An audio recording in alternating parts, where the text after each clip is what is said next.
Welcome, everybody, to the SighSquadPodcast. Yo, We're back with another edition of Quarantine Podcast, so we're doing it on Skype, but living the quarantine dream. exactly, we're doing good. So, we'll start off with some rocky-ish news. Last Tuesday or Wednesday, and then throughout the weekend, the WWE released a ton of people, like 70 employees or something, and all sorts of stuff due to the quarantine. They said that they didn't have the money for it or whatever, but documents are showing that they did. I don't know, it's a real messy type of thing. But that's what I'm thinking is if WWE is being affected. WWE's been the first ones to do no crowds. They're doing it from their own place, the Performance Center and stuff. If they're being infected and losing so much money, I can only imagine what other pro sports would be losing next season if they don't have money, like the NFL for sure. yeah, I would think the NFL has more money than the WWE, but Vince McMahon also does make a crap ton of money. Right, and I'm not saying like they have more, like that's the problem, but like how much money they'd be losing. Right. The fans. It's a lot. Isn't WWE gonna do live shows again though?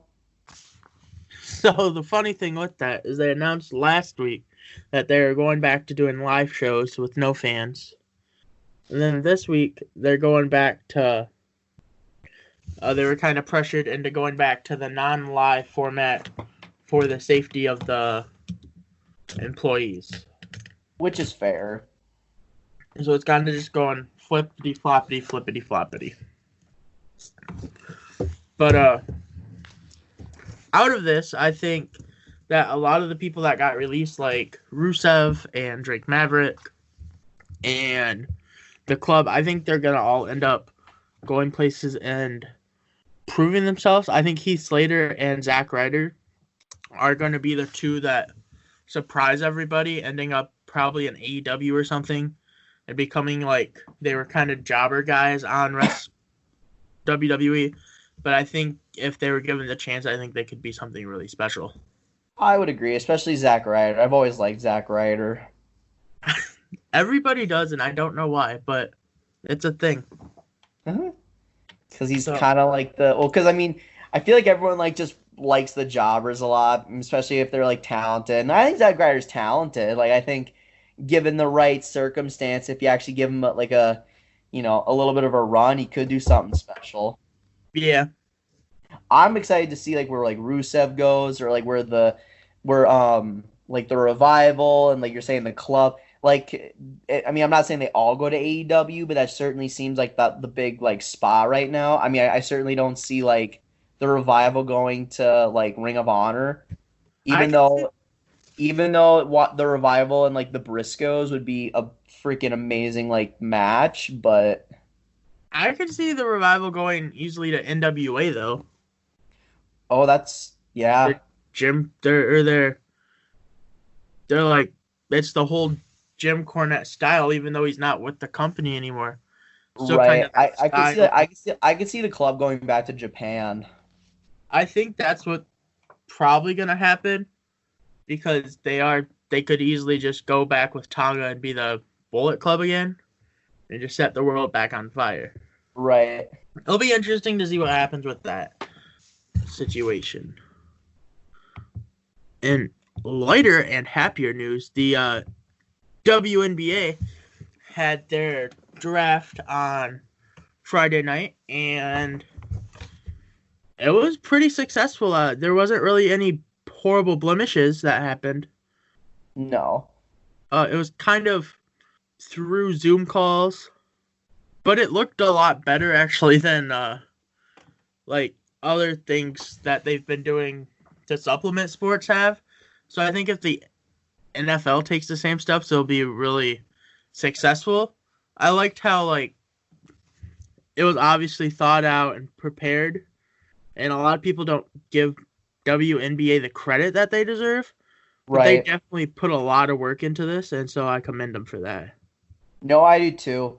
And I hope the NFL kind of follows, like, does what they can, learn from the WNBA of how to like properly do this format. So A few players or a few teams that I'd like to point out that I think are going to be really good in the WNBA are the New York Liberty. If you haven't seen their draft hats, they're pretty cool. But anyways, the New York Liberty, they got Sabrina Ikonoku, and then they just kept picking up. Like they had like 8 draft picks. And they just kept picking and picking and picking and picking. yeah, they had like And what, five in the first 10, five of the first 10 or something like that, five of the first 15. yeah, I think 4 or 5 in the first 15. It was crazy. And they got like they I don't think they choked at all with their picks either. Like everyone they got was really talented. I think that could turn the team from being like the worst team to being a top 3 actually. Yeah, well, especially when if Sabrina Ionescu pans out, which I see no reason why she won't. Like this, like the Liberty might be, like they'll be a team to look out for. Like I mean, I don't know if they'll be a playoff team quite yet, because I think a lot of those players will still need to develop. But I mean, and I've seen it with the WNBA. You get one really good player. I've seen with the Lynx. You get a player like Maya Moore. They went from getting the first overall pick to being the WNBA champions. Right. I think that one surprise from the draft here was actually how little like problems there were.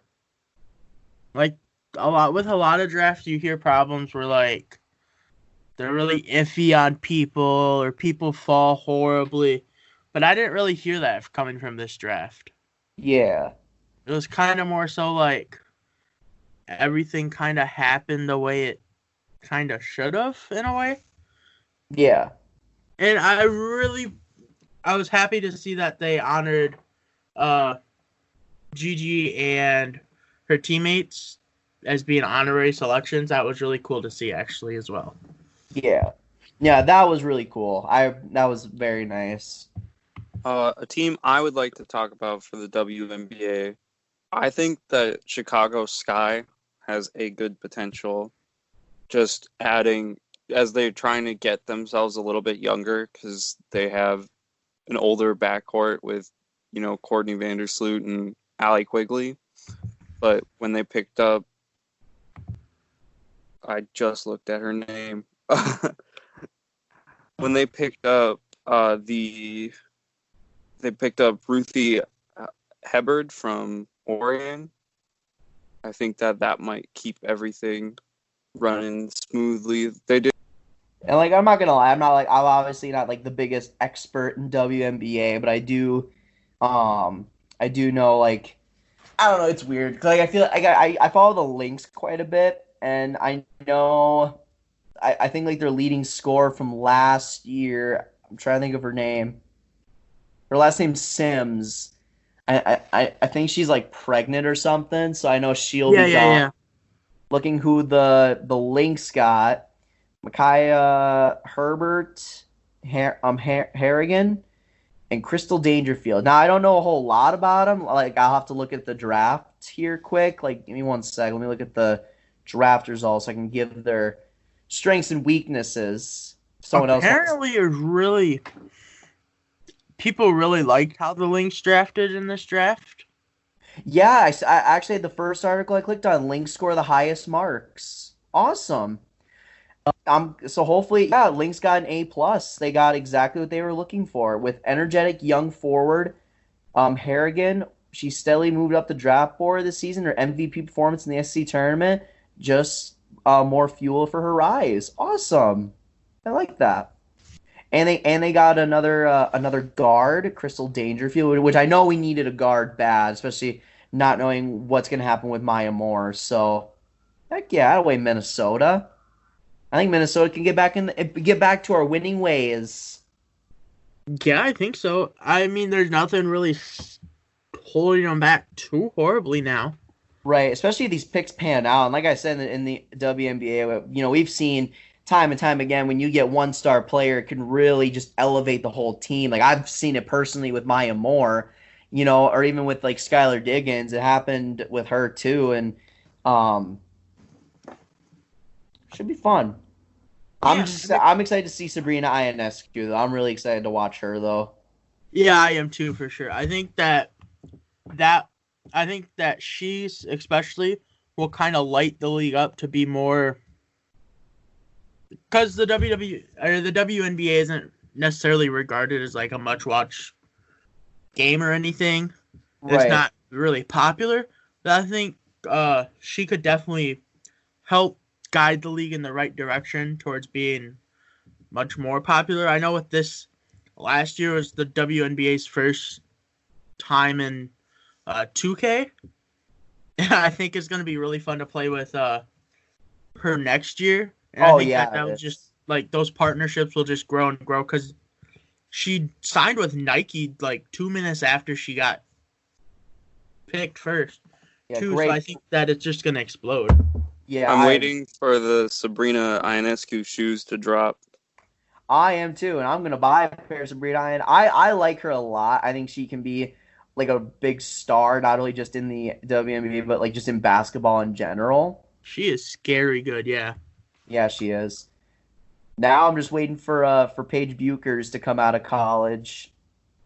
She's like the number one. She's like the number one prospect. She's actually from Minnesota, so I'm like hyped up on her a lot. She's freaking awesome. I can't wait to see that name in 5 years and be like, whoa. I know. Like I don't know what the WNBA is for, like what their thing is for like going out into the draft, but if she can go as soon as possible, I think she will. That will definitely be good, I think. The more stars and more name value you can get in these lower watch sports like the WNBA and golf and stuff, like that kind of stuff, the more name value you can get, I think it's really important to have. Yeah. But talking about the WNBA, we might as well move on to the NBA. So the playoffs were supposed to start on last Friday here. And it would have been really interesting matchups to start out. Do you think, I'll just ask the question first, do you guys think that if the NBA does start back up and move right into playoffs, or if they move right into playoffs, do you think that they will move right into playoffs? And then do you think they'll keep the same matchups like the Grizzlies and the Lakers and stuff? I think something will change. No, I think they'll have no choice but to jump into the playoffs. I wish they would play games first, because I don't think it's going to be good to just jump right into the playoffs without playing some warm-up games. But I don't think the matchups are going to change. I don't think they should, at least. I know the NBA is just doing the best they can to try and, get the season started. Like I said, I wish they would like do some warm-up games. I think jumping into the playoffs where, the refs swallow the whistle more, they play a little more physical, play more physical defense, I think it can lead to some injuries. Right. And I want to see the best quality out on the court. I think the only way we can get that is we get some warm-up games. But at this point, I'll just kind of take whatever they decide to throw at us at this point. So That's fair.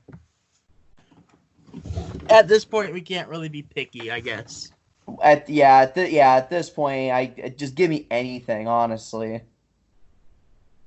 Do you think that like the big stars and stuff would play as well, jumping back into it? Because like you said, like see if these players warm up and like the injury whole thing and everything you were saying last week, do you think that this will, if they do just jump into the playoffs, do you think it will really affect the playoffs and it won't be regarded as that great?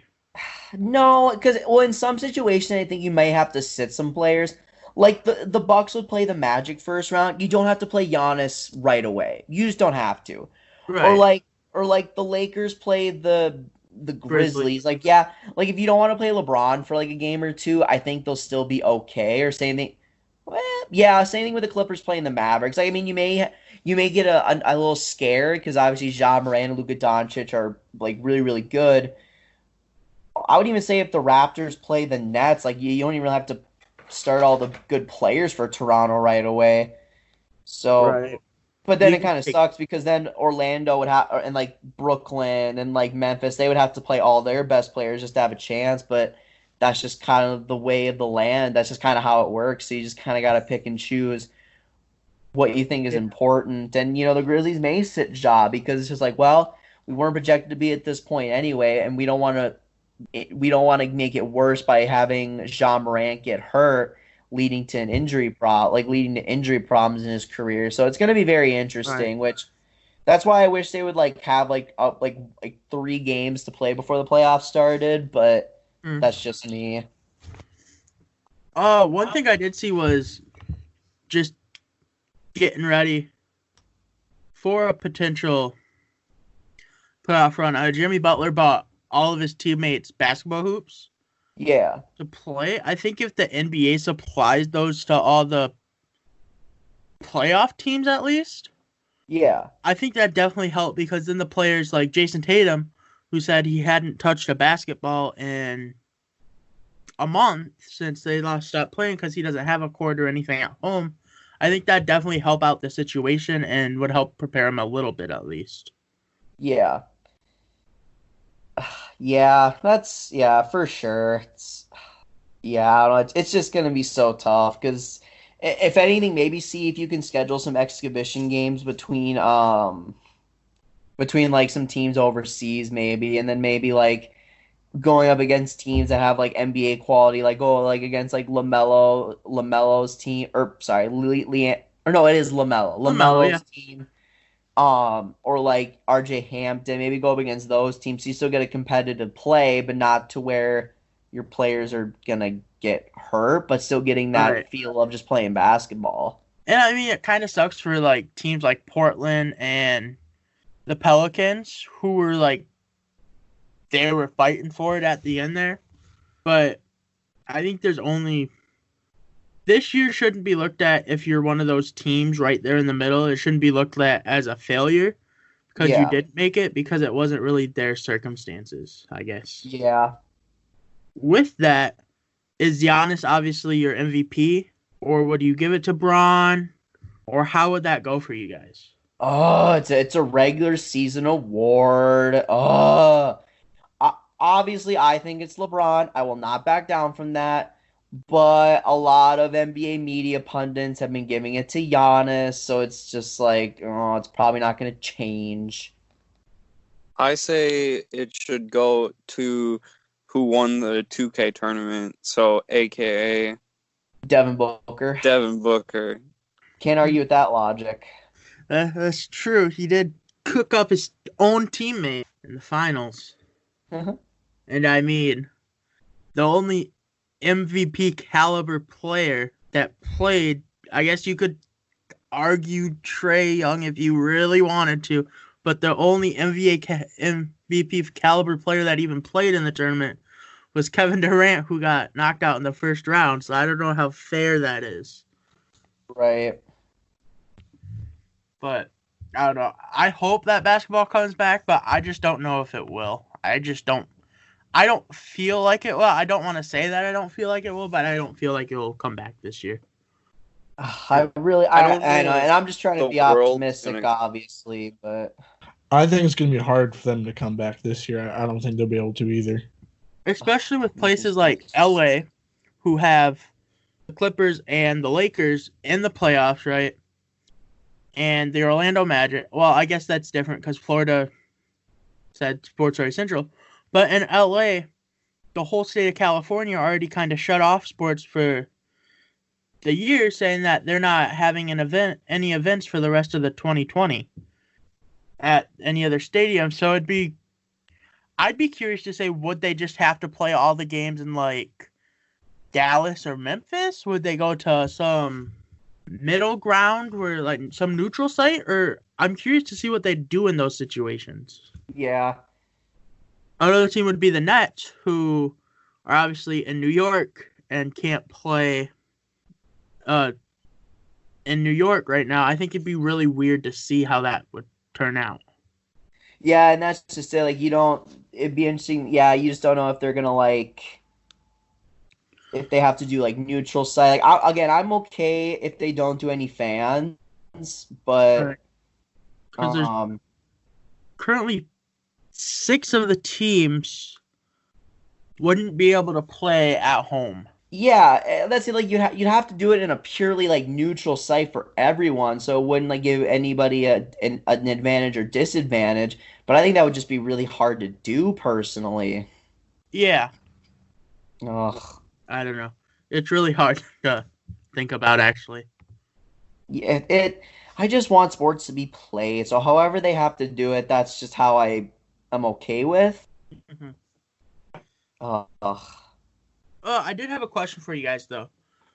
We kind of touched on it pre-podcast, but so I was seeing Vince Carter highlights, and I was playing Vince Carter in 2K, and I was wondering, do you think we could see him come back another season just because of how the season ended, or do you think that he would still think it hang it up and be done? No, I think he's unfortunately done. You don't think you could see him even going back for like half of a season? No, I think he's done. I think he was pretty dead set on, being done this year, and I think to be fair, it's kind of funny to say like, oh, you know what? I made it out before the league did. So the league retired before I did. So I think that'd be a kind of just a cool, fun little thing. But I do think that he is done. Like he was pretty dead set on being done, like being with his family and all that stuff. Yeah, and then now with this whole pandemic, I also don't think he probably will come back. Because what season would it be for him? Gosh, 23rd, 24th. Fourth season? No, I think at this point, as much as I love Vince Carter and I think it'd be cool for him to come back. I think it's time for retirement. I don't think he's going to come back. That is actually pretty sad to hear, but oh well, I guess I can still play him in 2K. Yeah, and he's a Hall of Famer. He's got nothing else to prove at this point. Yeah. What else here? So, did you guys see that there's a Madden tournament going on ESPN right now? I did not. Yeah, I saw some details about it yesterday. I think I saw who all was playing. I didn't watch it though. I watched the highlights because I didn't know what was going on until it was too late. But so this is where I get upset here. So Pat McAfee lost in the first round. Damn it! And you know who he lost to? Oh. Brendan's best friend, Katie Nolan. Oh, that's fine. It was so upsetting. But neither of them knew how to play, so it was okay. Yeah, it's very unfortunate. I mean, Pat both for McAfee Katie, but like she's probably not gonna make it very far. I think the person that's gonna make it. I think the person that's gonna make it the farthest is actually gonna be Snoop Dogg. Cause I watched the highlights. Snoop Dogg is like zoned in. Snoop Dogg's a fucking G at football. Like anything that involves football, he's a G at. He killed Travis Kelce. Did you know that Snoop Dogg actually, like Madden made Snoop Dogg his own card in Ultimate Team? That was him, and they only gave it to him, but then they let people like play with it during the like draft or during the Superstar KO stuff. Mm-hmm. Yeah, nice. But yeah, the Diggs fit. We saw the first pro action from Trevon Diggs as he destroyed Omar something or another. So that was cool to see. I'm trying to think, is there anything else? Daniel Cormier absolutely destroyed my Drew Lock. Just destroyed besides that, I think that's all the highlights. There's a couple other matchups, but I don't know. When all that the sports that there is right now is watching players who don't play Madden, based players who play Madden religiously, it's just kind of hard to. Right.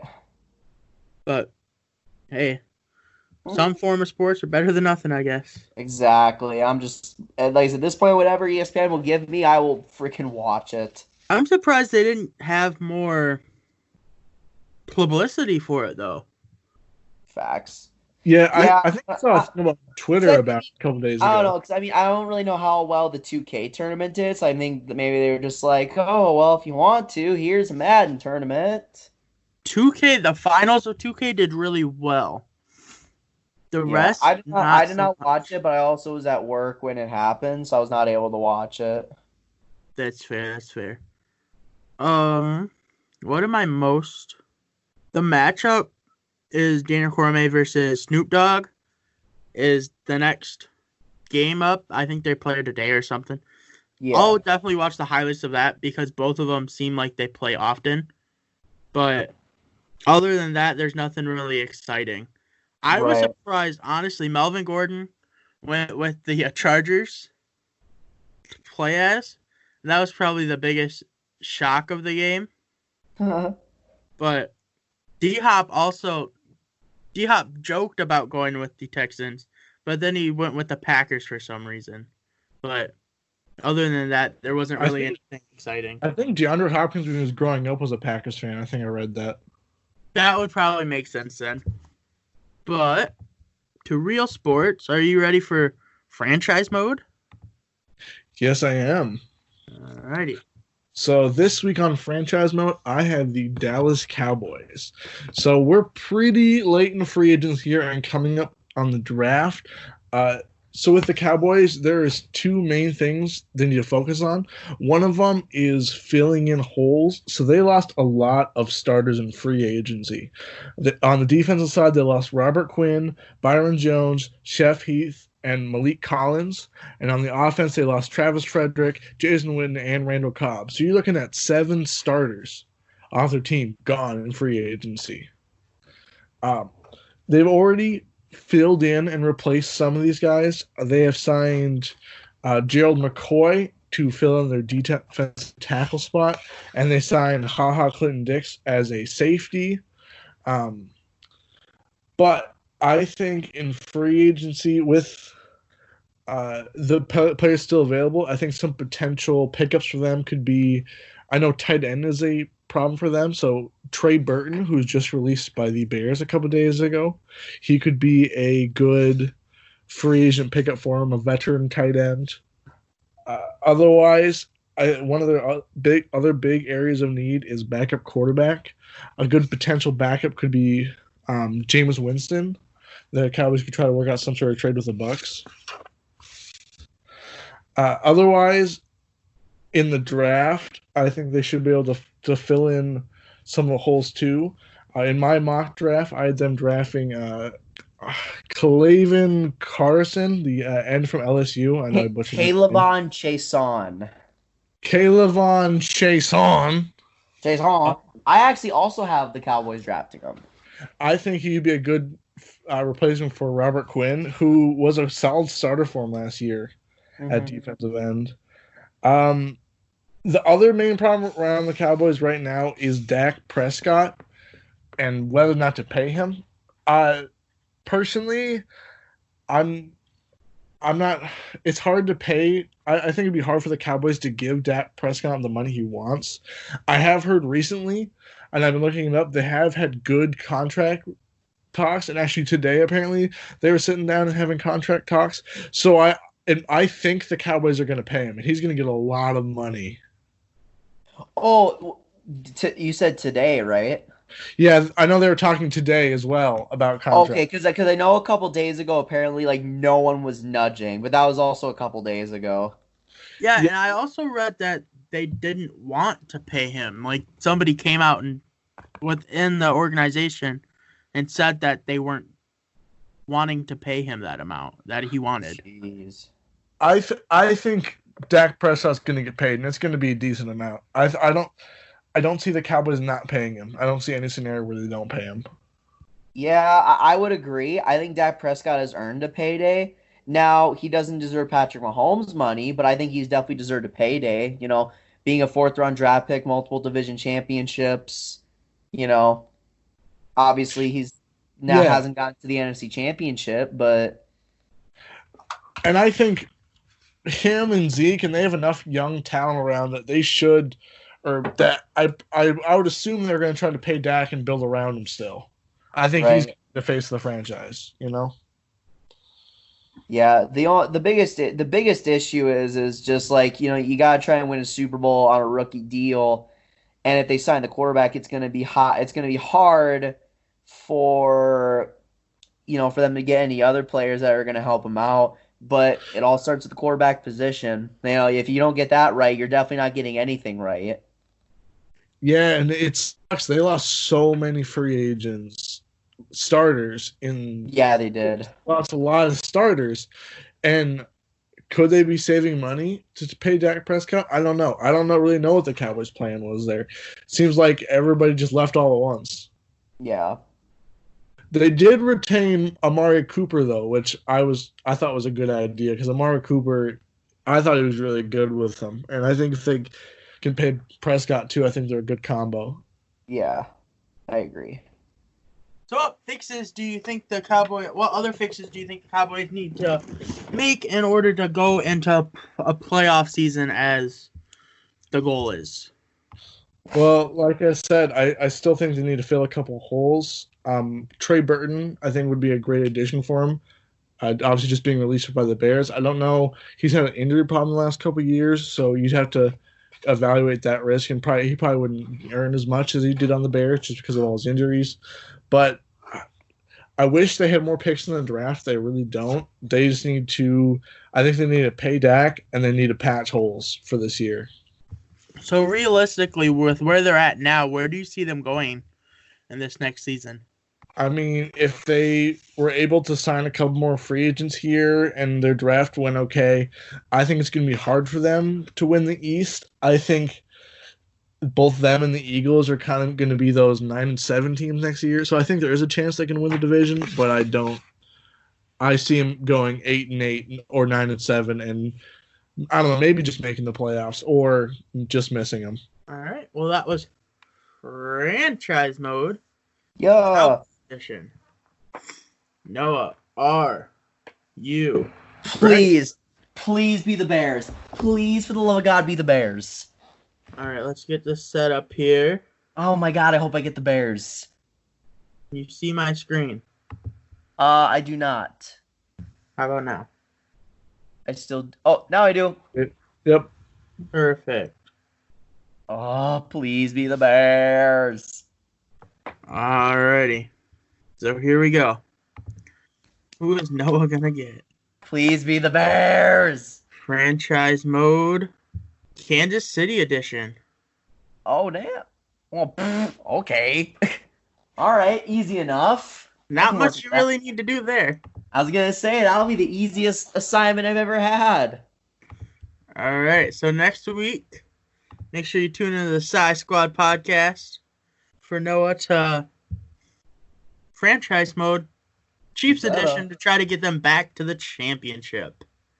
Oh, guys, here's a report from your boy John Elway. Just a fun little thing on the draft. John Elway says everything evened out after early technical issues during Monday's dry run. Believes draft should go fine. I'm excited to hear that. I'm also excited to hear that. Things are still going to go wrong, though. Don't worry. Bill Belichick about to hack the draft. Yeah. All right. So there's franchise mode. Since we're talking about NFL, we might as well jump right into it.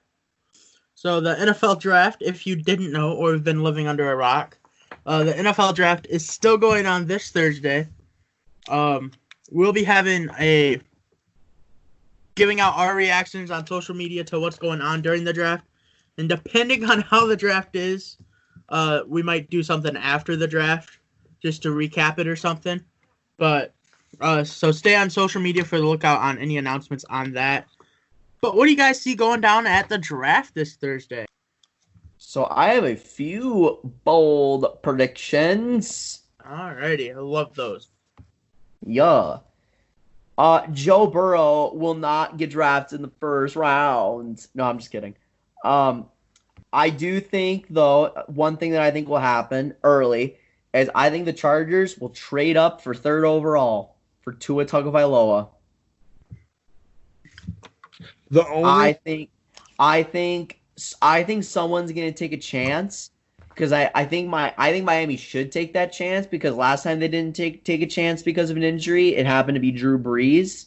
Now obviously we all know how that went. So I think they're gonna have some interest in Drew. I know they've been on the Herbert wagon for a while, but I think if you're the Chargers, that's a risk you're not willing to take. Trade up. The Chargers are the roster's set anyway, so get rid of a few draft picks, go get your future, and go win a Super Bowl in a couple of years.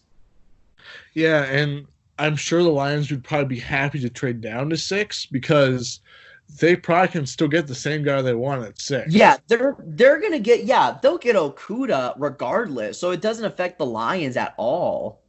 Because I know the Giants probably won't take him, and I know the Dolphins will probably take a quarterback. So that trading down, they could just get extra picks and still get the same guy. Yeah, well, because realistically, what's the worst that could happen for Detroit? They get Isaiah Simmons. That's awesome for them. Oh no, Isaiah Simmons. Oh no, yeah, because because the Giants either gonna draft Simmons, an offensive tackle, or they do get Okuda.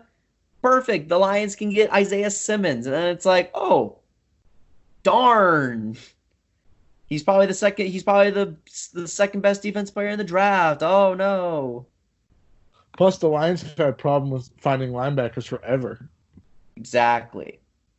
But knowing the Lions, they may F it up and draft like Derek Brown or something stupid. I mean, I could see it pulling a Raiders, Clifton, whatever his name is. Wait, who's that? Drafting Clellan Ferrell when Josh Allen is just Jay chilling on the board. A bold prediction I have is getting less bold and bold as the days move closer to the draft. But Jordan Love going top 15 in the draft. What? Where does he go? I have him either going to New England, but in my mock draft here, I have the Saints actually moving up one pick above New England to pick up Jordan Love. Oh. I think Saints would be perfect for him. I think so too, especially with Drew Brees having 1, maybe 2 seasons left. Yeah. I think it'd be a perfect start. Even though Taysom Hill kind of gets thrown to the dust there. Because he's not a franchise quarterback. I don't think he'll be that franchise quarterback. I think Jordan Love, however, definitely could be. Yeah. And getting a year or two under Brees would be amazing. I think it'd be perfect. And learn under Sean Payton, all those weapons he would inherit too. Oh my God, that'd be nuts. So I have another bold prediction that gets less and less bold every time the draft pops up. But I have a kind of a two-way on it. I believe that the Patriots will be trading their draft pick, their first round draft pick. But there is only one of 2 ways that this is going to happen, going to be. It is either going to be they're going to trade into the top 10 by adding a second and a third, or if you wait and hear about my individual mock draft, you're going to see how they trade out of the first round. Ooh. Why would they want to trade out of the first round? Yeah, they have so many needs. It's just the Patriot way. You know what? They go up and draft them. Most of the time, I'd be like, that's not a good enough reason. But I do think Belichick has a plan. I really do. If the Patriots were to trade up, who would they pick at 10? I think that there might be they might be trying to trade up to beat the Chargers actually. So when I say top 10, I mean really top 3.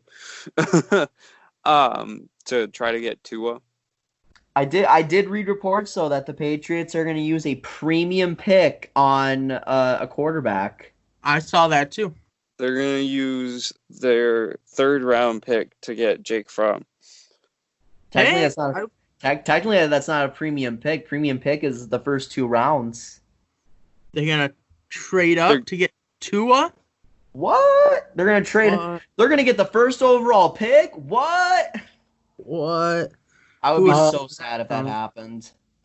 I actually saw a mock draft where they had the Dolphins going to the first pick to take Burrow, and they give the Bengals all 3 of their first rounders this year. That honestly would not be a dumb thing. No, and actually, if I were the Bengals, I would take it because the Bengals could step down, take Tua, and then have 2 extra first-round draft picks to fill holes. Right. Yeah, that would almost be smart. The only thing, yeah, and that's the thing. It depends on what Cincinnati thinks of Tua, because I know the injury concerns have been a major issue with a lot of teams, and I don't know how sold they are on Justin Herbert, but Well, hear me out. You use that first pick, like the number 5 pick that the Yeah. Dolphins send you.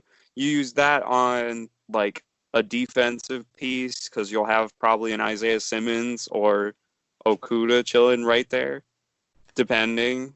And then, or you could even pick up like Tristan Wirfs or somebody on the line, and then with your later first round pick, your second pick in the first round, you pick up Jordan Love. At 18, the Dolphins would have been the Dolphins' second pick. Yep. And then you get the third pick, the Dolphins' 26th pick, and you either grab an offensive weapon, you grab a running back, or you grab another defensive player and you fill another hole. Because honestly, the Bengals have a lot of holes. Their roster is not complete by any means. yeah, normally I would be like, oh well, they could just tank for Trevor, but there's gonna be so many teams trying to tank for Trevor that it's gonna be tough to guarantee that you get the first overall pick.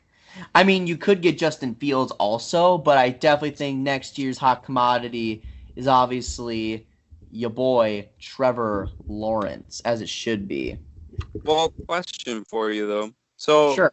of the teams that are picking the top 10 that are addressing their quarterback needs, obviously we have the Chargers, we have the Dolphins, we have the Bengals, all in that mix.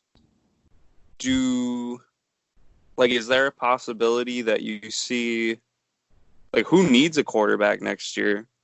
Well, Besides you're gonna that? depending on what happens. I mean, New England may need a quarterback. Chicago is gonna need a quarterback. Detroit might have to start thinking about it.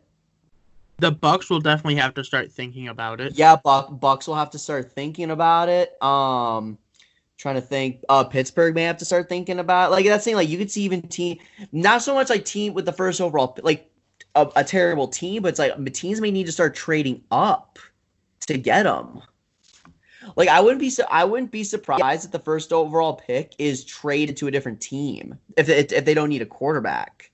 Yeah, I wouldn't be surprised either. Because teams that have a realistic possibility to get the first overall pick next year, I'm looking through all the teams. I mean, Chicago, I think, might have a slim chance, but I think they have a chance. But they're going to need a quarterback. I mean, I don't know. Deshaun Watson doesn't stay with Houston. I mean, may need a quarterback. I don't think the Colts will finish with the worst pick. Jacksonville might have a chance though. Jacksonville could finish with the worst pick. I have a theory on that. Oh, a theory. I think that after the draft, Jacksonville is gonna either sign Andy Dalton or Cam Newton, and I think they're actually gonna contest. I don't know, because they're going to trade Yannick Ngakoue, probably. He called out his owner on Twitter today. Yeah, you don't call out Tony Khan. Come on. Yeah, so I don't know. I just don't see. I think they're going to be trading away too many pieces for that to happen. Well, did you hear about who they might be getting in exchange for Yannick? I have not.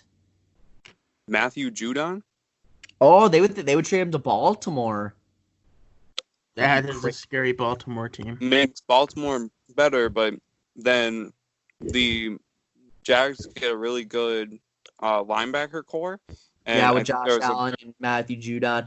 I don't think that would make sense personally, because I think the Ravens, I don't think they should do it, because I think the Ravens already have a good enough pass rush. I mean, they're already gonna have Calais Campbell. I mean, yeah, you could go all in and get Yannick Ngakoue, but outside of that, I don't know who they really have any good at linebacker. Yeah, I was going to say, I know linebacker is an issue for them right now, a team needs, so I don't see them probably wanting to trade one of their linebackers away.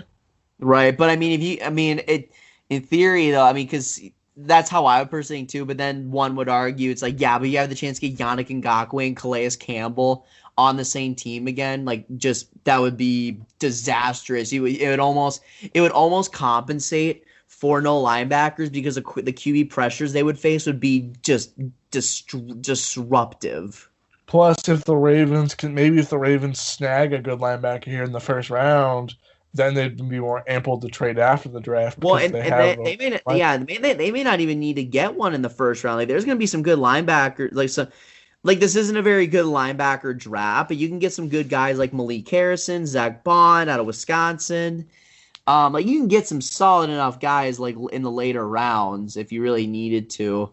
But the rest of their defense is way too good that it may not even matter. Yeah, and if you have no pass rushers, linebackers aren't going to matter anyway. Right. Well, that's what I'm saying. Like, if you have Calais Campbell and Yannick Ngakoue going to get the quarterback, like that is disruptive on a whole nother level. Yeah, another bold prediction I have for the draft. This is very bold. I think there are going to be 14 trades in the first round. 14 trades. Wow. I think somebody's going to mess something up in the beginning, and everybody's going to be trying to go for somebody. Now, I don't know whether that will be with quarterback situation, wide receiver, but I think something is going to happen where it's going to shock a lot of teams, and a lot of teams are going to be scrambling to get ahead. Yeah. Let's see. A fun little prediction I have is I think CeeDee Lamb is going to be the third receiver taken in the draft. See, I actually have a differing opinion. I think CeeDee Lamb's the best receiver in the draft.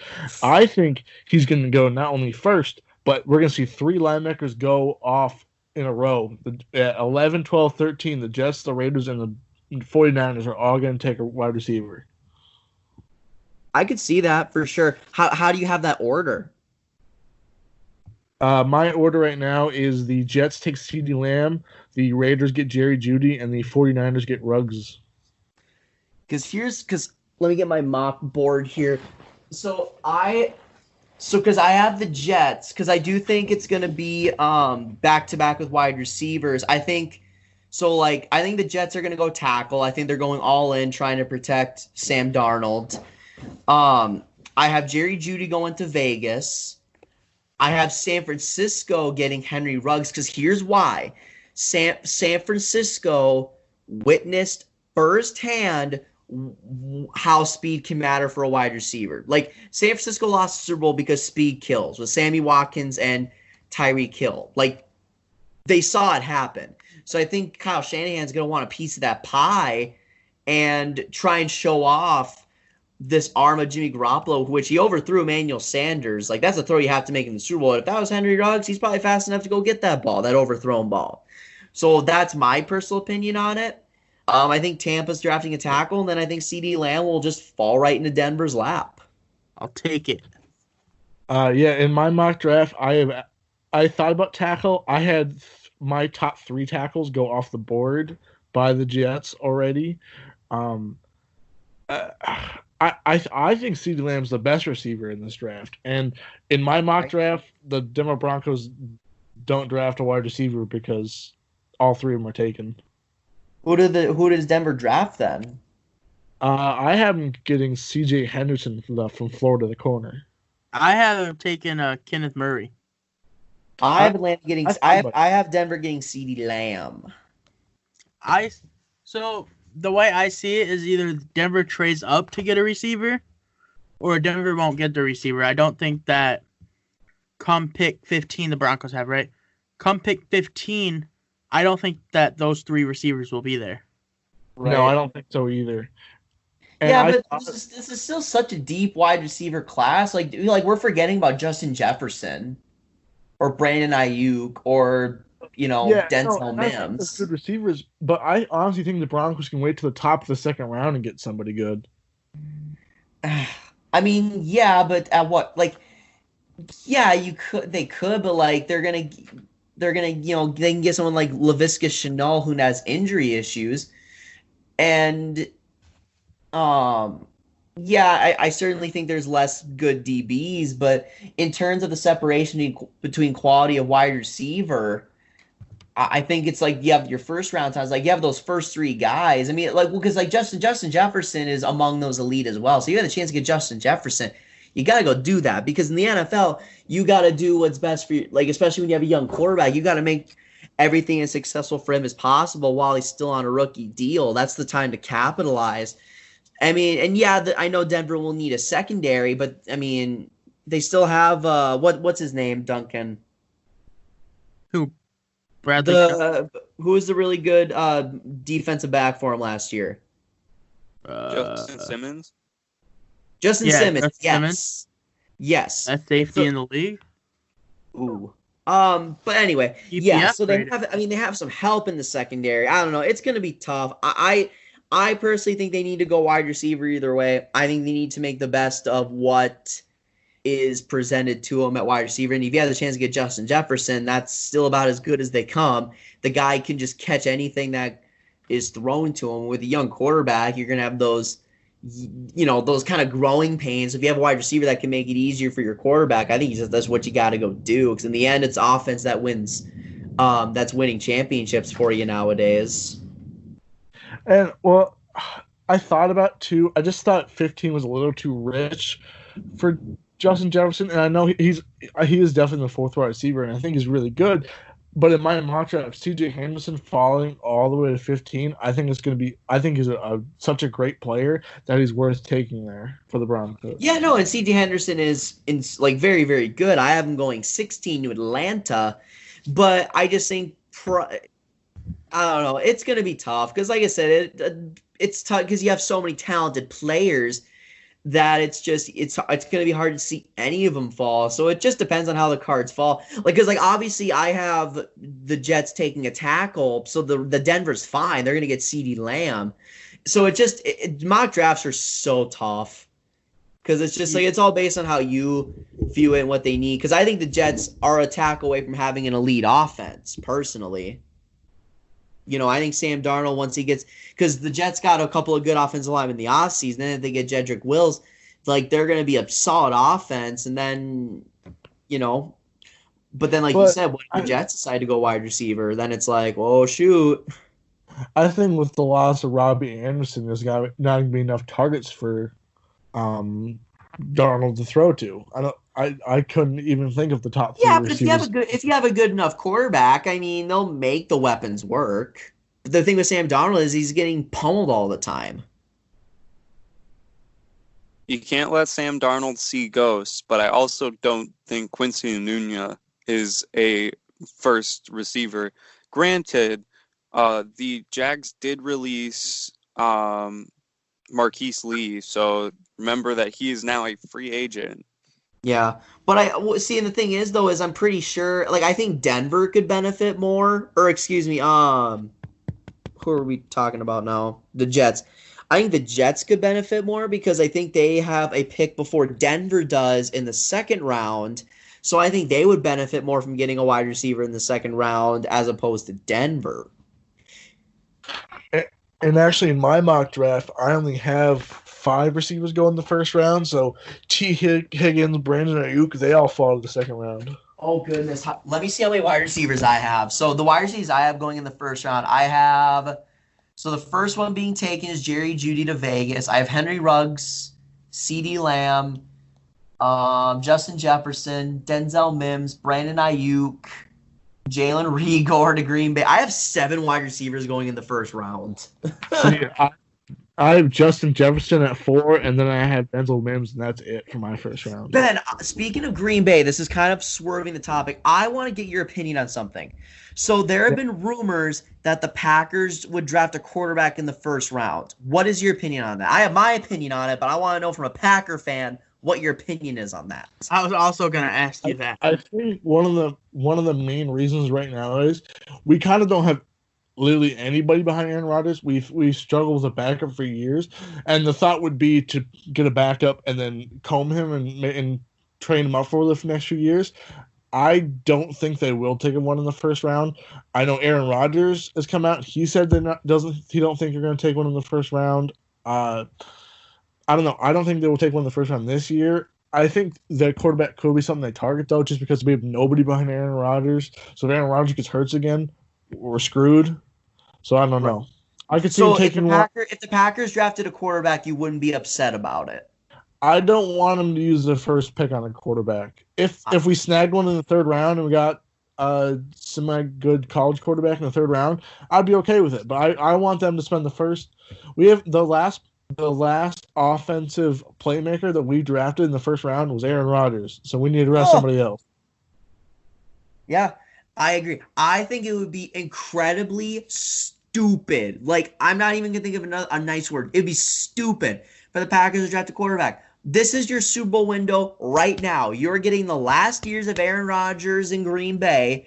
Why would you waste a pick to replace him when you could get a pick to help him out? Valdez-Scantling saying he's one of the best, putting himself in the elite receiver category. That's just not true. But I think why not go out, and if you don't get a wide receiver, fine, but go get something to help that team win a Super Bowl now. Capitalize on Aaron Rodgers when you have him still. And exactly, we haven't had a good number 2 step up, and we have Devontae Adams is our number 1, and Aaron Rodgers. If we can get and Devontae Adams is a top 10, arguably top 5 receiver in football, so you're fine there. But get a number 2, get a defensive piece, help win while you have Rodgers. I just don't get. I lost my mind when I saw that projection. And I really don't. And I was watching Matt LaFleur talk. I don't think he is planning on taking a quarterback. I really don't think the quarterbacks are going to take one. No, I personally don't think they will either, but it's just the fact that it's even being considered, I think, is just crazy. There's always, every year, there's some rumor with Aaron Rodgers in the team, and it's always something. Right, which is stupid, because why wouldn't you use those rumors to go help Aaron Rodgers? Go win a Super Bowl. Well, I want Denzel Mims in the first round, so... Denzel Mims would be awesome. He's comparable to Stephon Diggs. I have Denzel Mims going way earlier than that even. Where do you have Denzel Mims going, Brendan? The 21st pick to the Eagles. Yeah, I mean, they'll need a wide receiver. I have the Eagles taking Patrick Queen because I think that they'll need help at linebacker, and I don't think they're going to be sold on the receivers that are left. But Denzel Mims, like I said, I like Denzel Mims a lot. In my mock draft, I have Justin Jefferson falling to 21. To Philadelphia, right? Yeah. Because I have Justin Jefferson going 20 to Jacksonville. I also have him going to Jacksonville, but I'm having him go number 14. I'm the only one that has Justin Jefferson going 15 to the Broncos. See, I thought about it, but I was like, if these receivers are going off the board this quick, somebody's going to trade up. And if if those top 3 go off, the Broncos might think, oh, well, another one's not going to be chosen. But I think that's where all the trades are going to come in. And I think that somebody's going to trade up to get Justin Jefferson before the Broncos have the chance. Of course, this is all speculation and unthought out thoughts. It's just a lot of not knowing what's going to happen. That's just how this draft is playing out right now. So I want to allude to a couple things we were talking about earlier. Earlier, I mentioned the Patriots making a trade out of the first round. Right. I also we also talked about the Jaguars, right? Yeah. So, interesting fact about the Jaguars. Right now, the Jaguars and the Dolphins are the only teams that have multiple first-round picks next year. So, Belichick is not going to do anything with Miami. And Miami's just not going to do anything with Bill. So, they call up their buddy Jacksonville, and they're like, look, Jacksonville, you want to get into this. You want to have 3 picks in the first round this year, fill some holes on your team, right? Start working. So the Patriots trade their pick to Jacksonville for one of their picks next year. And later round compensation. And then the Jags pick up a tackle that they did not pick up because they focused on other positions earlier in the draft. In mine, that's just what I think is going to happen, though. So the Jags drafted tackle at 23. Yep. Who do you have them taking? Jedrick Wills. Ooh, you think he's going to drop that late? Yeah, I don't think there's any chance drops that low. I mean, obviously, this is just speculation. This is just prediction. I think the Jets are going to go all in on him. I think the Jets have made so much investment in the O-line, and I think they're going to keep it going with Wills. I mean, I guess I could see, because it all depends on team needs. And the Jets, like Ben was saying, they could go wide receiver if they wanted to. So, I mean, that would be a good pick. Like, Jedrick Wills is awesome. You can say what you want about what's that test they have to take every single year? The Wonderlic test. The Wonderlic. I mean, so what? He can't read. Who cares? He play football. So is that the same thinking with Tua? What? That's the same thoughts you have with Tua getting up. Yeah, if Tua can read a playbook, I do not care. So I'm also on the Jets are probably going to take a wide receiver train just because they're in that prime spot to do so. So I have the Jets taking Judy, and then I also have Mekhi Benton falling. Mekhi Becton, yeah. Falling because of the drug thing. So he's going to the Bucks. I have him also going to the Bucks, but at pick number 20. Oh, I have him going a little bit higher than that. I have Jedrick Wills falling to the Bucks at 14. Who do I have? Oh. I keep putting my board down, even though I should just be looking at it. I actually have Andrew Thomas going to Tampa, because I think Jedrick Wills is going to Cleveland now. I do think Mekhi Becton's going to go. I lied. I have Jedrick Wills going to Cleveland, and then I have Mekhi Becton falling to the Jets, and then I have Andrew Thomas going to the Bucks from tackle out of Georgia. I have Andrew Thomas going 10 to Georgia, but I actually have Mekhi Becton. He's going to go 8 to the Cardinals. Oh, because where do you put Tristan Wirfs then? Tristan Wirfs is going 4 to the Giants. You didn't hear? Oh wow. Okay. All right. Where does Isaiah Simmons go then? I have. Let's see. So I also have Wirfs going to the Giants, and I have Isaiah Simmons then falling all the way to Carolina's lap.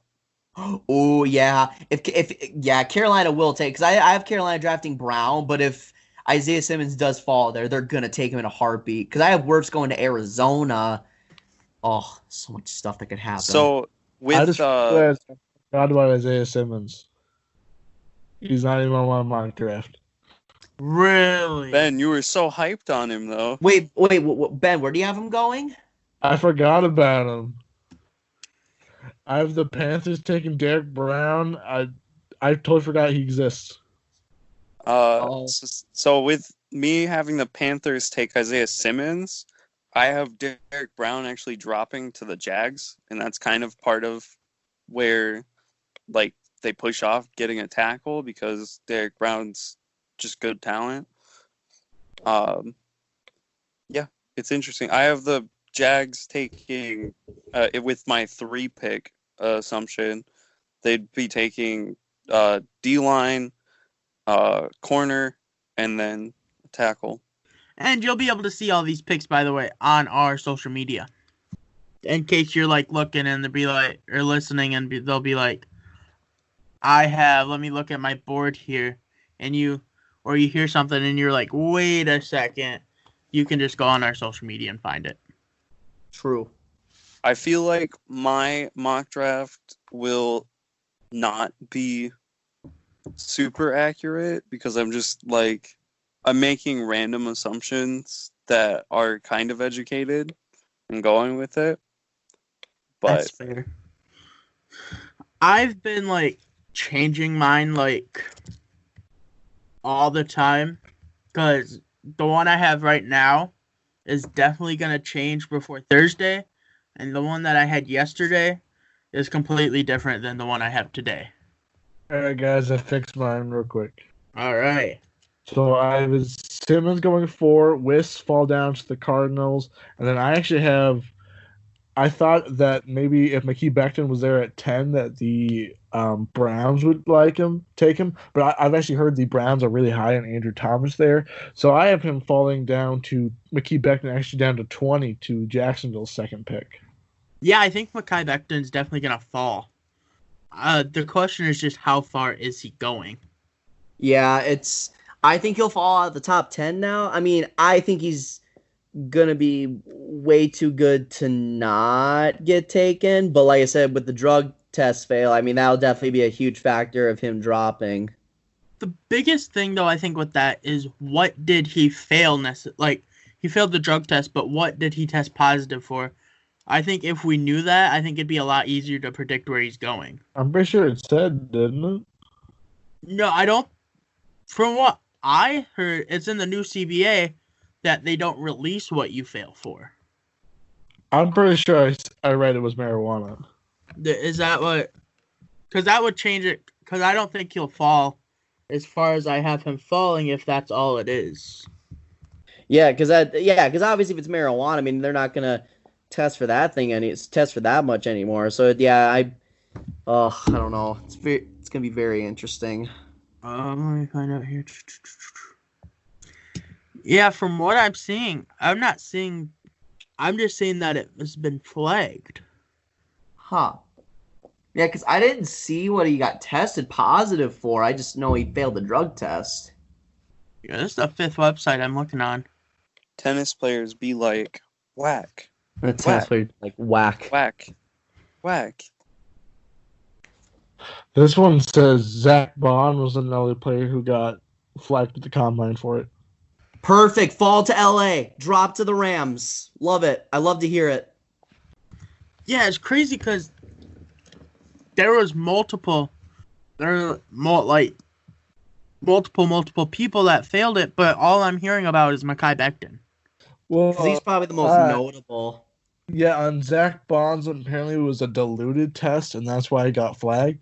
But it seems that none of them specifically say marijuana, but a lot of them are comparing it to Larry Tunsil, who obviously, like we saw him taking a hit from a gas mask bong a couple years back.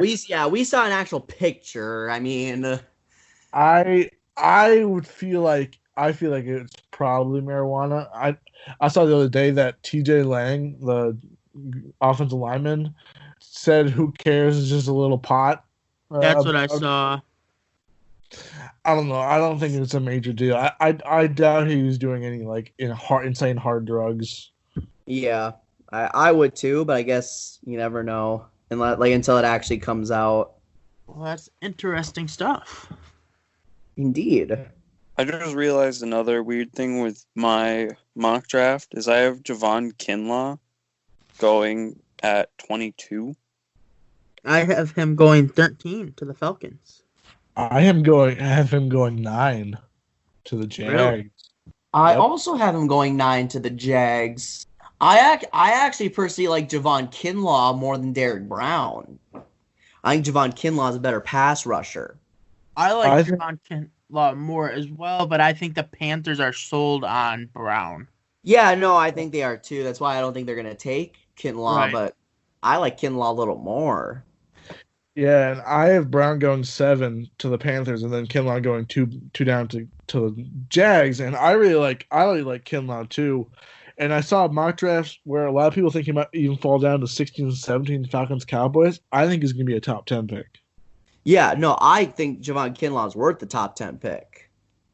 Well, do you guys want to just go and say your top 10 as of this moment? Sure.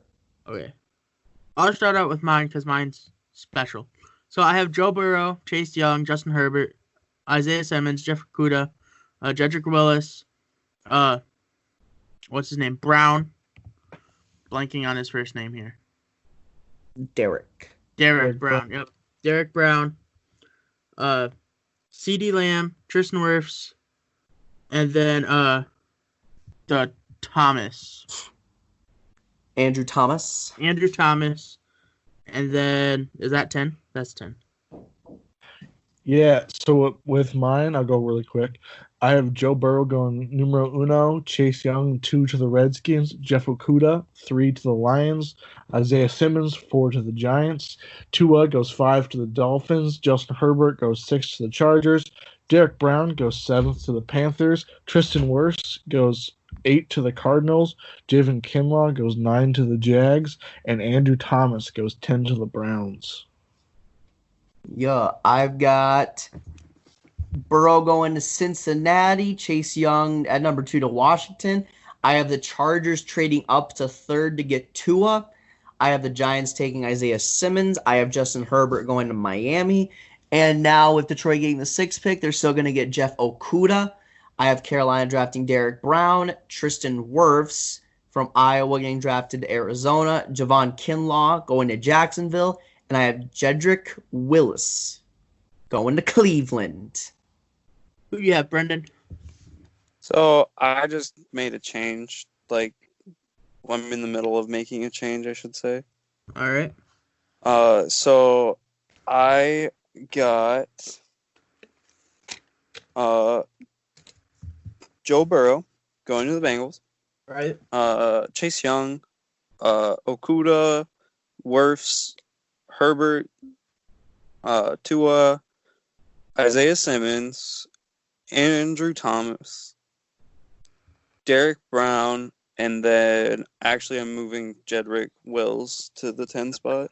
Seems like we all have pretty similar, I guess, just different orders of the players going, but we all seem to have the similar top 10s with the exception of a couple players there. Yeah, I feel like for every draft, it's like you have a pretty good idea for the top 10, but then after that, it's just a crapshoot. Yeah. I had top 10 was easy. 10 to 20 was the hardest for me, I think. Oh, for me too. Yeah, I would agree. For me, I would say it got hard for me once I got past Denver. Once I got to Atlanta, I was like, Yeah, Atlanta, the Dallas, and then Miami second pick there at 18. I'm like, do you guys have any surprises in your mock draft? Like any surprise players in the first round? I don't think I have any surprise players in the first round. I had 32 to the Chiefs was an interesting pick to me, and I have them get Jeff Gladley, the cornerback from TCU. His name is a little bit less common. I've seen him in some first round mock drafts. He's kind of that late first round, early second round border con player, but I think he'd be a good fit for the Chiefs. Let's see what I have. I actually have Miami kind of not reaching for a couple picks, but I think they're getting some I think they're going to address needs. I have Miami taking Josh Jones, tackle out of Houston, with their second first round pick. I think that's a guy who I've been kind of high on over the last couple weeks. I also have Miami drafting Antoine Winfield Jr. in the first round. I think that would be surprising. Yeah, I think they need another guy in the secondary. They love Antoine Winfield. They've been they've interviewed him a bunch. They love his leadership qualities, and usually there's like one reach every single draft, and I think that's gonna be it. I think they're gonna get Winfield. Other than that, I agree with you. I also have them addressing secondary and tackle. I have them flip-flopped. I have them taking Xavier McKinney at the 18th spot there at their second pick. And then I believe I have them – I think I also have them taking I have them taking Xavier McKinney with their second spot, but with their third spot, I have the Dolphins taking DeAndre Swift from Georgia. They do need a running back. So I have at the third spot, the third pick for the Dolphins, I have them actually taking Jonathan Taylor. I have Jonathan Taylor going to Baltimore. That's just to me, I don't think there's any big glaring needs for Baltimore. And why not just get one of the best players available at that point? And you can split the load between Mark Ingram. You can split the load with Jonathan Taylor. You can, and then with Lamar Jackson, you can make it, as Brendan said off the air, I'm going to steal this. You can call him Ground Force One instead of Air Force One. I think the biggest for mine would probably be the Patriots taking Tua with the 28th pick. Ooh, I have the Patriots drafting Jordan Love. I have Jordan Love going to the Saints in mine. I have the Saints I have Jordan Love going to the Patriots at 23.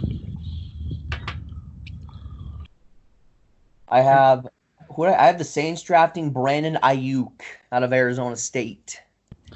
In my mock draft, Patrick Queen fell to him, which they would be happy to take. Yes, I think any team. So I think the Eagles are going to take him because for same thing, like I think the Eagles are going to want a receiver, but if Patrick Queen's like right there, I mean, it'd be crazy not to take him. I don't have Patrick Queen going in my first round. Tough. Really? I have him also going to the Eagles. I have both my linebackers falling, and actually Kenneth Murray doesn't go till the Ravens, way down there in the first round. But I think Patrick Queen's definitely going in the first round. And if he falls to 30, I want the Packers to take Patrick Queen. Yeah. I have Kenneth Murray going to Vegas with their second first-round pick. I know I've been reading a lot of reports that they like Kenneth Murray. Who's the GM again for Vegas? Mayock. Mayock loves tough, hardworking guys, and that's what you're getting with Kenneth Murray. They're impressed with his leadership qualities, and I think that's going to be what they're going to try and install in that team now. And I think that he's just a really good pick. So I have the Raiders going. 1 second. I have them going AJ Terrell from Clemson with their second pick at round 20. I also have him. I also have that. I have AJ Terrell in my first round. I have the Packers drafting Brandon Ayuk. I have them getting Jalen Reagor out of TCU. I have them. Denzel Mims falls to them in my mock draft. I have them getting T. Higgins. I also don't have T. Higgins in my first round. Dang, no love. I got no love for Clemson, I guess. Gee, somebody's biased over there. I guess, yeah. He didn't want the loser Tigers in the first round. Yeah, how many LSU players? Give me a second. I'm gonna count how many LSU players I have in the first round. I have 5 LSU players in my first I round. also have 5. I have Joe Burrow. I have Kristen Fulton, the corner, Kavlon Chiasen, Justin Jefferson, and Patrick Queen. Yeah, I got Joe Burrow. I've got I have Kaylavon Chason. I have Justin Jefferson, Patrick Queen, and Christian Fulton.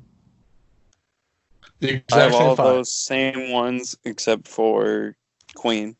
So I have 4. I have all of them again. So the 5. Dang, LSU showing up. And that's just in the first round. They're going to have a lot of players drafted in the later rounds. Right. What do you have the... Let me see here. What do you have the Vikings doing with their 2 picks?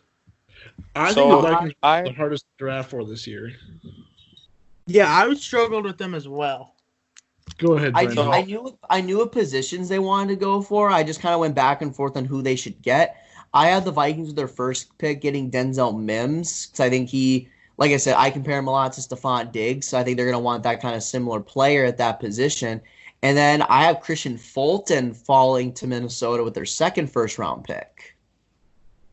So with the Vikings, I actually have Javon Kinlaw dropping still. And then their second pick, I have them taking T. Higgins. I have them with their first pick taking Trevon Diggs, a corner from Alabama. And then with their second pick, I have them taking it's Uter Gross-Matos from Penn State, right? Yep. Yeah, that's who I have them taking with my... I have them taking that with the 25th pick. I have Uter Gross-Matos going to Seattle. They're going to need a replacement for Jadeveon Clowney. I have Seattle taking AJ Espinosa. AJ Epinesa. I think his stock's going to drop. I wasn't too impressed with him in college, and he had a bad combine. I also have the Seahawks taking AJ with the 27th. Ooh, I don't know. I'm actually with you on the Espinosa. Dang, God. I was not... No, I'm saying, like, going out of the first. Oh, yeah. No, I just think him having a bad combine is going to hurt his stock a lot. So how many trades do you guys have going down in your first round? Oh, gosh. in my I only mock have draft, I only have one, but I could easily see more. I could too. I actually have 0 in mind, but I definitely think we'll see a couple. I have 6 at the moment. I just have one. I think a couple teams in the later first might trade up. I think Jordan Love's going to become a sweepstakes, and whoever trades up to get him is going to get him. Yep, that's my thoughts exactly with that. And it's going to be the Saints or the Patriots. Yep. Is there any like black sheep teams you could see trading up to get Jordan Love? I saw one mock draft where the Raiders take Jordan Love at 12. That would be really interesting. That would be a surprise pick. Or, I mean, they could take him at 19 with their second pick as well. That's if he's there, yeah. If he's there, yeah. I could see the Colts trading up with someone. I don't know who, but I can see the Colts trading up to try and get him. Was there anything else you guys want to talk about? In terms of the draft, no. I mean, I'm just super excited to watch it. No, I'm so hyped to watch it, but I don't think I have anything more to talk about. Okay, yeah, same. Y'all ready to end her up? Hell yeah. I All right. suppose. So, listeners, just want you to know if we were the ones drafting, all of you viewers would always be our number 1 overall pick. True. Vernon, stop You, lying. the real ones. Okay, maybe number 2. We'd pick There you Chase go. Young over you Obviously. because we're not going to screw it up like the Bengals. Well, thanks for listening to this week's episode of the SighSquad Podcast. For the SighSquad Podcast, I'm Duncan. I'm Ben. I'm Noah. And I'm Brandon. And this has been another great episode of the SighSquad Podcast. Make sure you follow us on social media at SighSquadPod. All over, make sure you go to fnxfit.com. Use promo code SighSquad to get 15% off your order. And just make sure to share this episode with everybody.